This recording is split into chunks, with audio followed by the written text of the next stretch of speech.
And I'm just going to give you, hello. So here we are doing a Sukhavati for Richard Arthure, Kunga Dawa, and Ilya Becker. The order of the ceremony goes that there are a few words about death, and then people are invited to speak about the deceased. I'll give a brief instruction in Tonglen, and then we'll do Tonglen for the deceased and whoever else you want to include. It'll be short, about 5 minutes.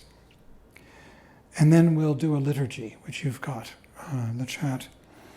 And at the end of that, we'll repeat the final mantra for a period of time while I burn the pictures and the name of the deceased in this little bowl here, and then the ceremony will be over. So I'm just going to share with you some words that Trungpa Rinpoche gave us about death. In 1970, he was invited to give a seminar on death in Buffalo, New York. And we flew there on a plane through Boston with Kunga, among other people, and Fran Lewis and Tanya Leontoff, whom some of you know, and of course Rinpoche. And it was a memorable event. One thing I remember, two things I remember that he said that have stayed with me all these years. The first is that death and birth are happening all the time, right now, in this very moment, for us. These words, as they come out of my mouth, are born and die, and new ones are born. A continual process of birth, death, and rebirth. This meeting has a beginning and will have an end, and the next thing will be born, our journeys home and our going to bed and all of that. And that physical death at the end of one's life is just a grosser example of the same kind of birth and death that we experience all the time. So all of us, or many here, have got gray hair and we've got wrinkles, and there isn't a cell in our body that was there 7 years ago. All the cells change. And yet, there's a continuity within the change. There is nothing that endures. This is what he stressed. There is no soul. There's no eternal substance. There's nothing that endures unchanging. Everything changes. And yet there's a continuity within the change. So you can look back at a photograph of yourself 10, 20, 30, 50 years ago, and you can see that person in the person today, although a lot has changed. And that kind of change keeps rolling forward as well at the end of physical death. In physical death, we lose our physical bodies, and we lose a lot of the mental apparatus of our minds for a while. And then it starts to come back little by little. And this whole process is described in the teachings on the Bardas. And then ultimately, we take rebirth. Just as, this meeting will die and another event will be born. And so our physical bodies will die. Ultimately, our minds come to a complete stop, if only for an instant. And at that point, we have an opportunity to achieve enlightenment. And then there are 2 more bardos that take place. The second one of those is called the bardo of becoming. And that's the one that everyone is the most familiar with. It's 49 days long. And those are figurative days because there's no body, no sun, no moon. And in that time, the person moves towards rebirth and eventually takes rebirth in one of the realms, 6 realms, hopefully in the human realm, which is the best realm to be born in by far. It's the only realm in which one can tread the path to enlightenment and liberation. In none of the other realms does one have the equipment to do that. So I was sitting there listening to all of this, Rinpoche expounding, and at one point during the seminar, during the Q&A, a woman, an old woman, probably younger than I am now, raised her hand, and obviously wanting reassurance, that it wasn't going to be the end, said to him, "How do you know there's such a thing as rebirth?" And he had distinguished, you see, between rebirth and reincarnation. He made a big point of that. Reincarnation is the idea that there's a soul that doesn't change, that's immutable, that transmigrates and takes new bodies. That's sort of the Hindu theistic or whatever notion. But the Buddhist notion is there's no soul. It's just a continual process of change, like dominoes going over, like a river flowing.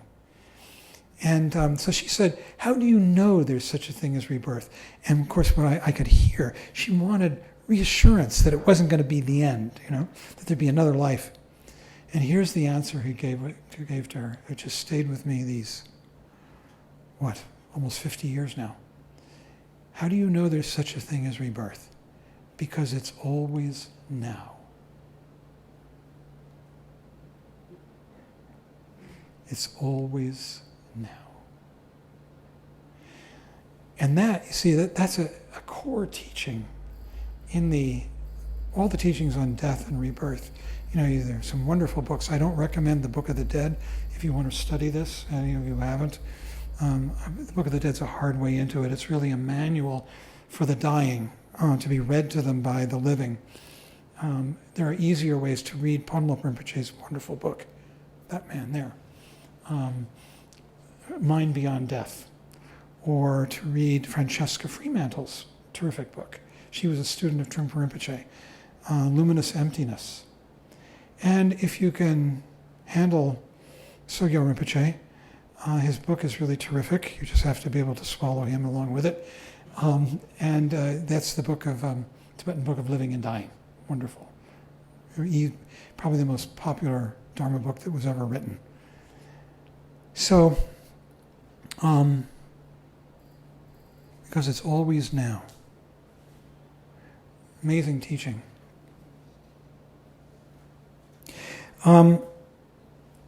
Connected with that, he told us, that of course, and all these books do, that the best way to die is with your mind relaxed, cheerful, and open in the present.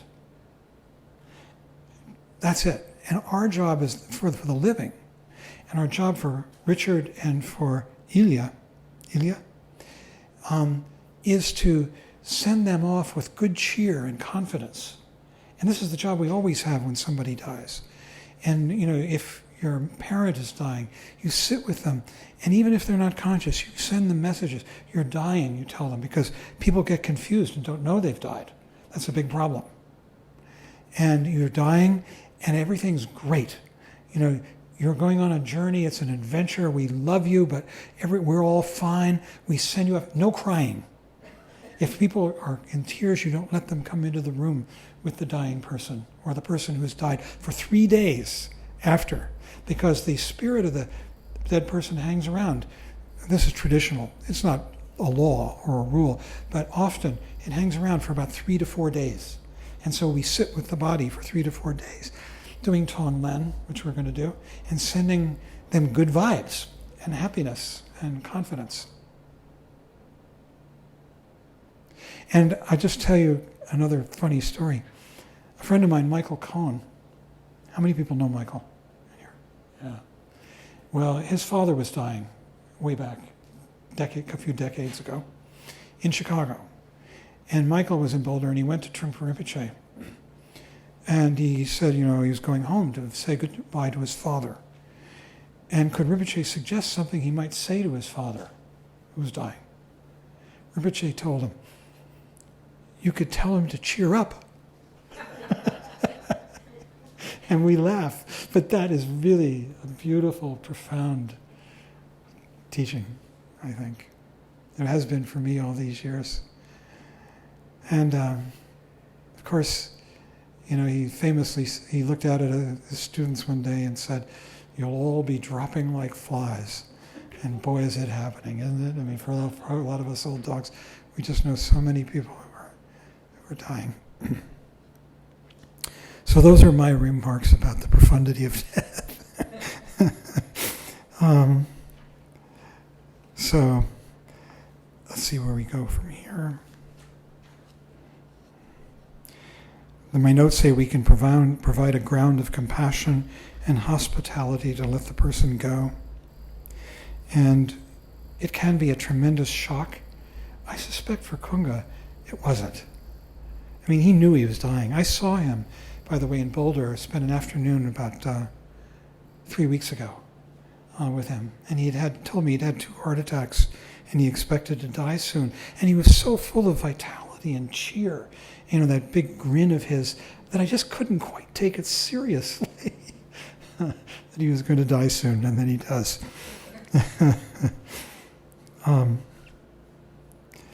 So our job is to send them confidence and cheerfulness and to help them proceed on their journey with confidence and happiness. And that's it for my remarks. And if you would like to, anybody would like to stand up, and we'll give you a mic and say something about any of the deceased. You're welcome, and I would love to hear it myself. Any memories of Richard? Kunga? Rochelle? He was just a wonderful meditation instructor. He was one of my first meditation instructors in Boulder, and I just was always inspired whenever we met, just to go over posture or breath or anything. And my interactions with him were always joyful and cheerful, and I only have good memories of him, so that's all. Yeah. Anybody?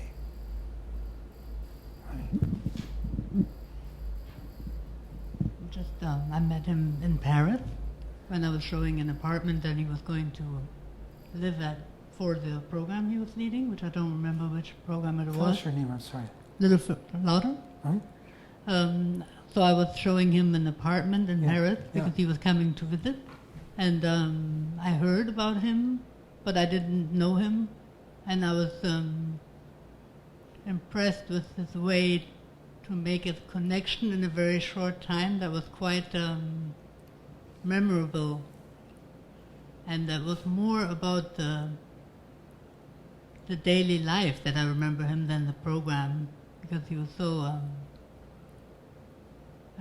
charming and curious and straight. Like he was noticing that there was no milk for his morning tea, and he was quite upset for a moment, but it was humorous. That's all I have to offer. Anybody else?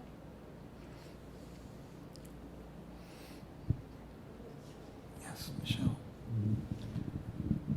When Richard was here to give a weekend teaching on the sadhana of Mahamudra, it seemed that he was on a correction tour. Correction? Correction. He had noticed that over all the years, our performance of the sadhana of Mahamudra had strayed from what he felt was a correct way or the original way to conduct the sadhana. So he seemed to be on a correction tour and went to as many centers. He went all over North America. He went to a lot of places. And I remember one of the things that he said in particular that weekend, which I think he would enjoy if it was said again, because he made such a strong point of it, was about the home, home, home. He said that when he and Rinpoche were writing the sadhana, they were in a room, but outside that room were a number of lamas that were just sort of hanging around or living there or whatever at Taksang at the time. And when they would practice, when they did that hum hum hum, they did it in this kind of primordial way. It was louder than how we do it. It was fearless.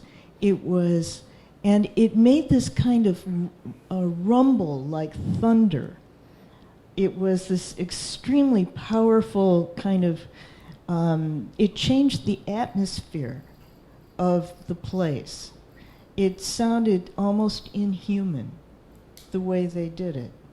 They did it with such confidence also, this very, very natural, unearthly sound that they made. So the way we have evolved to do it is this kind of polite little, very measured, and, we just do it for a little while and then we do it internally, and it's so other than what he had in his mind about the way this should be done. So I didn't know Richard, although I took him to lunch after that and spent some hours with him, which was completely wonderful, just delightful. But I thought that if we had a chance to say something about him, that I would volunteer to say that again. Wonderful. Because he was so adamant about it, and because we went right back to our namby-pamby way of doing the sadhana as soon as he left. So Richard, if you're listening, we haven't forgotten. We're just not there yet. Thank you, Michelle. So when you do it, do you really do it fiercely? Yeah, all right. We could do that. I remember him, he taught the same thing at Westchester Buddhist Center, and you're right, we went right back to the namby-pamby way. As soon as he left. Yeah, it's funny. But it was probably Hung, too, that they were saying, because they're Tibetans. Trungpa Rinpoche wanted the Sanskrit pronunciation, which is Hum.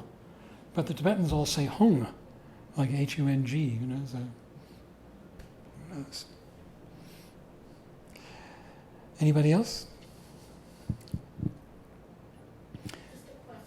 Okay, Courtney. I'm just wondering if you all who were his students, in the early days, were you practicing this regularly? Whose students? Trungpa Rinpoche, Were we practicing this regularly? the sadhana. I wouldn't say regularly, but, probably more often than we're doing it around here these days. Mm-hmm. Because it was just floating around, and I remember George Samuels, I was so impressed, he had the whole thing memorized. It was July of 1970. Rinpoche had barely been in the country a couple of months. So, yeah, it was being done a lot. But not that much more. It wasn't like everybody was obsessed with it. But it was around. And Waldman assigned it to all her poetry students as an example. So decided to do what? And Waldman, There, give, she assigned it to all of her poetry students as just an example of great modern poetry. Terrific. She just ordered all of her students to go and recite it. And recite it, yeah. Yeah, that would be illegal today. What? Why would be? How so? There are lots of rules, at least at Shambhala, about when you can do this and you mentioned some of that. Yeah. But in the past it was open. I thought this was an open practice. No. It hasn't been open for decades. Oh. In other words, you can do it in a center like here. Oh. And if you've done a weekend where you've studied it, Oh. with a qualified teacher who's authorized, then you can own it and take it home. Mm-hmm. That's the rule. And it actually came from Trungpa Rinpoche a long time ago, before he died. Uh-huh. So, Since I the no big deal. in hand. Again, But I wasn't like close intimate friends with Richard, but my interactions with him were totally positive, and I often encountered incredulity from others. Kunga Dawa, he's crazy, or I heard various types of negativity, or he's he's this, he's that, and I never got any whiff of that. All I ever got from him was sanity and cheerfulness and measuredness and good advice. So anyway, just mention Okay. that. Well, I'll just say a few words then. I met Richard at the same time. In fact, I met Richard before I met Trungpa Rinpoche. What happened was that in 1970, early winter, February or so, Trungpa Rinpoche was supposed to come to New York and give a lecture. And I was with my friend Charlie Rokajak. Anybody remember Charlie? Bina does. He died quite a while ago. And Charlie was in my apartment one day, and he said, well, I have to leave. I'm going to go hear this Tibetan Lama speak. And I went along with, because we were both sort of searching spiritually. In fact, I was planning to go to India to find a guru. I had bought a charter flight to India, and that was scheduled for August. And Charlie said, I'm going to go hear this. That came later, actually. This was January, February. And he said, I'm going to go hear this Tibetan Lama. So we went. And it was in a well-lit room, and we sat sort of in the back on folding chairs. And who walks in but Kunga? And Rinpoche had gotten stuck. He had come from England or Scotland to Canada, and he couldn't get a visa into the US yet. And he was in Toronto. And so Kunga was giving the talk. And as he walked in, my memory, I mean, I know it's crazy, was that across this maybe audience of about 50 or more people, he looked straight at me, and with those blue eyes and that curly brown hair and that terrific grin, he just flashed me the biggest smile. And I've never forgot, that's my first memory of Kunga Dawa. And I don't remember a thing he said. And then in July of 1970, I went up to Tail of the Tiger almost by accident, and got hooked. And I mean, I met Trungpa Rinpoche, and the connection was forged. And after that, what was for me a momentous meeting, I didn't expect it. I went up there just to kill time because I was going to go to India. And Charlie had called me up and he said, you ought to come up here. You know, New York's so hot in July. He said, it's really nice up here and you can listen to this guy give Dharma talks, Buddhist. So I went. So anyhow, after that, after making that connection with Rinpoche, one day I knew that Kunga was the heart son. He was Trungpa Rinpoche's heart son. The three most important people there were Kunga, Kaesong, Tanya Leontoff, and Fran Lewis. Kaesong and Tanya sort of ran Tail of the Tiger, and Rinpoche had appointed only Kunga to teach. And Kunga was so charismatic, this big flashing smile and, eyes. And one day I walked in, there was a little library, and I walked into the library, and Kunga was sitting on the floor meditating. And I said, oh, he looked up at me as I walked in. And I said, oh, I'm sorry, I didn't mean to interrupt you. And he said, looked at me with this big smile, and he said, interrupt me from what? And again, something that I've never forgotten over the course of almost 50 years. It was a teaching for me at that time. And then, I loved him, and he went through a very difficult time in his life, to say the least. And but his devotion never flagged. And I want to read to you a poem of his, and then we'll move into the closing section of this. But this is Richard's voice. He published a book of poetry called Medium of the Breath. Okay. He wrote a lot of these poems when he was on 3-year retreat later in his life in New Mexico. He didn't have a penny, but he got a cabin in the New Mexican Chaparral high desert, and he stayed there, and a lot of these poems were written there. And here's this one. See if I can get through it. Remembering the kind root guru, Chögyam, the 11th Trungpa Tulku. And by the way, Lick Skillet Cafe is a cafe that I think was down in what's now, it's in southern Colorado. What's that place where all the lamas have their... Crestone. Okay. Although it might have been farther north, I'm not sure. And here's the poem. Why am I crying into bacon and eggs at Lick Skillet Cafe? Because it's Shambhala Day, and I should be with my Dharma brothers and sisters. Because I found you, Chögyam Trungpa, Chögyam, 30 years ago.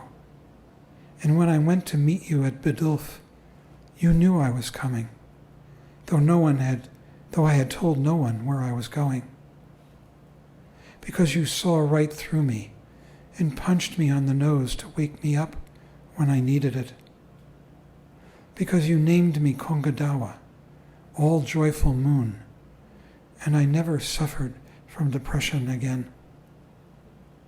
Because when I was losing my mind, you promised I would never escape from you, and I never could. Because you pointed out ordinary mind when I least expected it and said, welcome to the circle. Because you gave me Maha'ati teachings so casually, it took 25 years to realize how rare and precious the oral instructions. Because you entered me into the path of the profound Mantrayana and gave my life meaning it never had before. Because you took me to India, Bhutan, and Sikkim, and empowered me with Dorje Trollo Karmapakshi, wrathful embodiment of crazy wisdom. Because you told me I could actually attain enlightenment in this very lifetime, and I believed you. Because I swore an oath of allegiance, and now there is no turning back. Because you told me in New Delhi there would be a rainbow in the sky at your cremation, and 20 years later I lived to see it. Because you were completely outrageous and inscrutable, your realization vast as the sky, and the ignorant saw only a drunken womanizer. Because you could read my mind always, and there was no place to hide. Because I was naked and exposed every time I saw you or thought of you, and still am. Because I had an out-of-body experience on acid, and you alone were able to bring me back. Because you never gave up on me, even though I was your most obstinate student. Because you once despaired of being able to bring the Dharma to the West and took too many sleeping pills, and we nearly lost you. Because you gave all your money to an old beggar woman in Bodh Gaya, and your girlfriend got angry at you. Because your mother-in-law hated you, called you nigger, swore she would crush you underfoot like a cockroach, and you transformed vituperative South African farmer's daughter into dignified, lovable, genteel Lady Pybus. Because the geese are honking in the crystal winter sky, and I know you are laughing at some cosmic joke. Because if it wasn't for you, I wouldn't be here, and I wouldn't want to be anywhere else.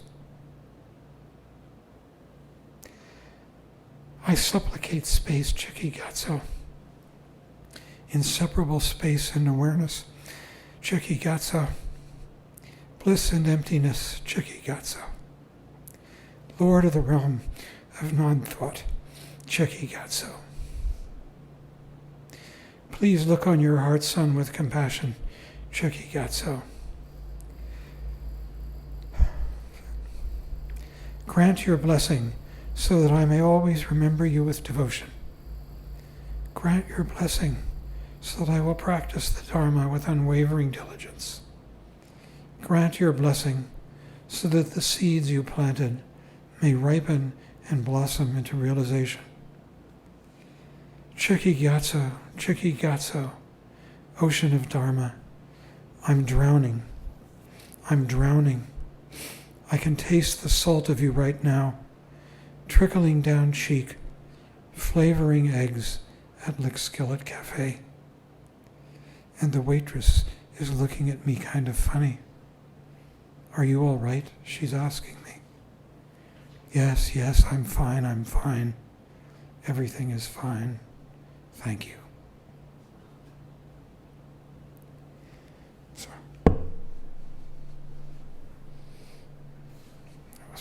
Richard.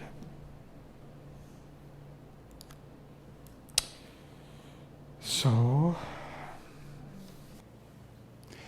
now we'll do Tonglen for both people. And anyone else you wish to include in your Tonglen practice, you can bring into this. How many people here have never done Tonglen or don't know how to do Tonglen? Okay, a couple people. So the way you do this is that you visualize the object of Tonglen, and it can be anyone, any sentient being, even an animal. It can be someone that you know personally who's died. It can be Richard and Ilya. And you visualize them, and you're breathing in their unhappiness and suffering, and you send them out happiness and confidence. And when you're on the in-breath, when you breathe in, the breath is dark, and it's hot, and it's sort of like molasses maybe. You can use your imagination, and it's full of unhappiness, sorrow, fear, lack of confidence, and you're taking that from them. You're breathing it into yourself. Now, some people worry that this is going to get stuck inside them, but it's not. It's like any other thought, that you breathe it in, and then on the out-breath, you're not thinking of that anymore. You're working with the positive, and it all dissipates. So you don't have to worry that you're going to clog yourself up with tar, with the tarry in-breath. But you're taking their suffering from them, and you're taking it to yourself, and then you're sending them light, cool, and it's full of confidence and good cheer, and especially confidence. And then you breathe in their unhappiness and their suffering and their fearfulness. And you just keep doing that for a while. You visualize the person. If you've got affection for this person, you can feel your affection for them. Sometimes, if it's appropriate, you might even hold them in your arms or kiss them, or it depends on what your relationship is with this person. And there are no rules about it. This is a practice. You can do it when you sit, and I often do. When I'm sitting, we take time, right? Greg, I can see you nodding. And you can also do it on the street. Sometimes you meet someone who's suffering, maybe somebody who's panhandling, and as you give them something, you might give them some money, you can breathe in their suffering and breathe out confidence and happiness to them. So you can just do it instantaneously. But we're going to do it as a practice, and we'll do it short. The reason I'm going to keep it short, both because of time, but also I have found over the years that Tonglen is hard to sustain. It's best done for short periods of time. So we'll do a little roll down, and then we'll do Tonglen for Richard, Kunga, for Ilya, and for anyone else you have in mind, and including it's a wonderful practice to do for yourself. You can do it for yourself when you're in a bad state. You can breathe in your own suffering and send out light and cheer to yourself. And I found this, that when I do Tonglen for another person, I feel better. I don't know why.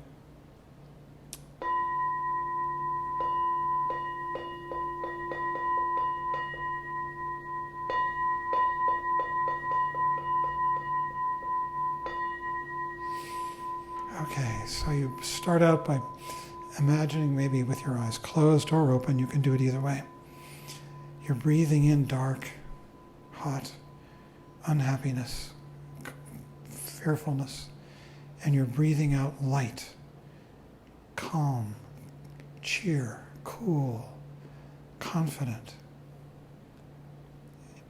And you imagine the person that you're doing this for, or people, and you breathe in their suffering. You're taking it from them.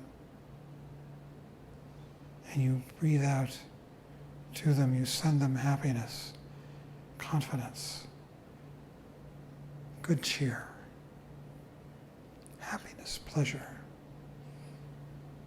And you breathe in the dark, hot, sulfurous air from them. And so on. And we'll just do this for a few minutes. for Richard, for Ilya, and for anyone else you have in mind, including yourself if you wish.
you can begin to dissolve your visualization. Come back.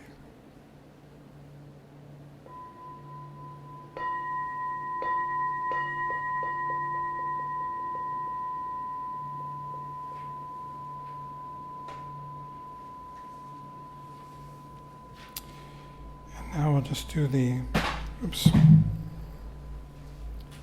Oh, thanks.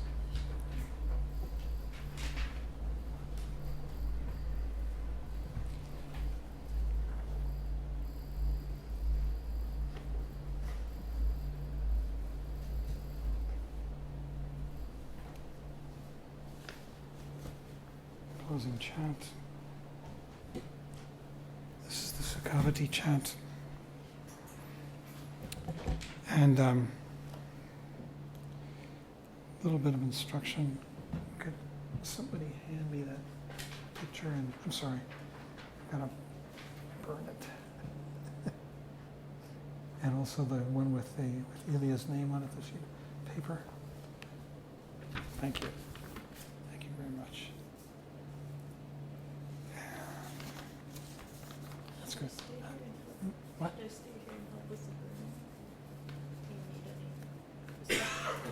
I don't think so. Huh? Is the bowl bigger? Do we have a bigger bowl? Oh, that's it? Well, it'll have to be big enough. Yeah, because Rochelle says we don't have a bigger bowl. Okay. Okay, we'll make it work. So, we're going to just pretty much read through this chant. When we get to the part where it says the name of the deceased, where is that? Oh, there it is. Towards the end of the one, it's really second or third paragraph there. The end of the line, I aspire to and worship your vision and vow, so this particular sentient being, and then we can say Kunga, Dawa, or Richard Arthure, whichever you prefer.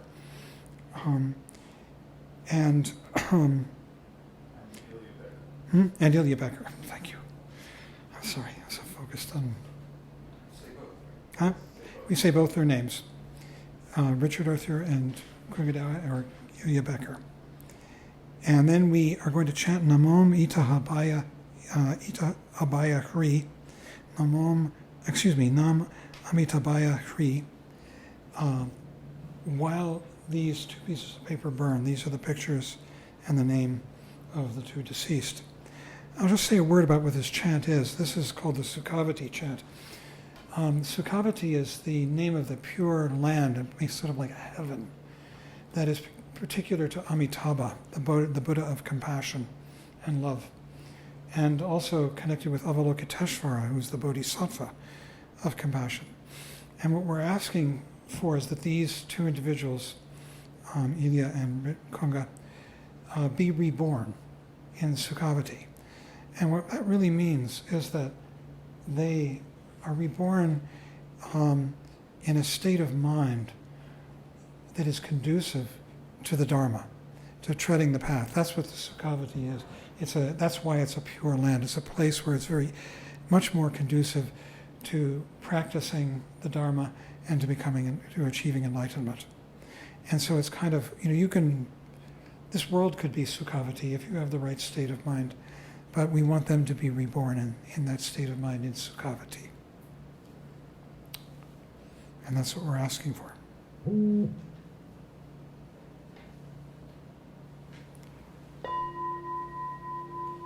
So we'll start. Hri. In the profundity and brilliance of Dharmakaya, the compassion of Avalokiteshvara arises. In the magnificent and victorious vision, we proclaim the jnana of Amitabha. You are in the state of simplicity. You are free from fetters. You have actually attained the fundamental enlightenment. Please look upon us. Forgive us our confusion. Forgive us that we have been misled by the samsaric world. I make offerings to you. I rejoice in your virtues.